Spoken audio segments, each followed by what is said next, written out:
আসসালামু আলাইকুম ফ্রেন্ডস, আশা করি সবাই ভালো আছেন। আলহামদুলিল্লাহ আমিও ভালো আছি। ভাবতেছেন কি করতেছি? বার্নিশ করতেছি।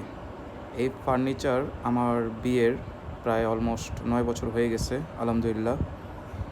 ফার্নিচারটা আমার এখনও অনেক ভালো আছে, কিন্তু ফার্নিচারের মধ্যে দেখেন এক পার্টে অনেক শাইনিং, আরেক পার্টে শাইনিংটা চলে গেছে। তাই যেহেতু বাসায় 2 দিন থেকে আছি, বৃষ্টি বাদলের দিন ফ্রি ছিলাম, তাই রবিলাকের একটা ক্লিয়ার ভার্নিশ কিনে নিয়ে আসলাম। এই পার্টটা আমার অরিজিনাল, আর এই পার্টটা আমার ভার্নিশ করার পর চিন্তা করলাম শাইনিং করার জন্য একটা ভার্নিশ কিনে নিয়ে আসি।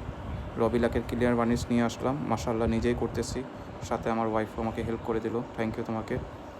আর ভার্নিশ করার পর দেখলাম মাশাআল্লাহ আমার ফার্নিচারটা আগের রূপটা পেয়ে গেছে। তা আপনারাও এটা এনে ট্রাই করে দেখতে পারেন। পুরান ফার্নিচার বা শাইনিং চলে গেলে নিজে একটু ভার্নিশ করে ট্রাই করে দেখেন, আশা করি আগের রূপ পেয়ে যাবে ফার্নিচার। সবাই ভালো থাকবেন, দোয়া করবেন। আসসালামু আলাইকুম।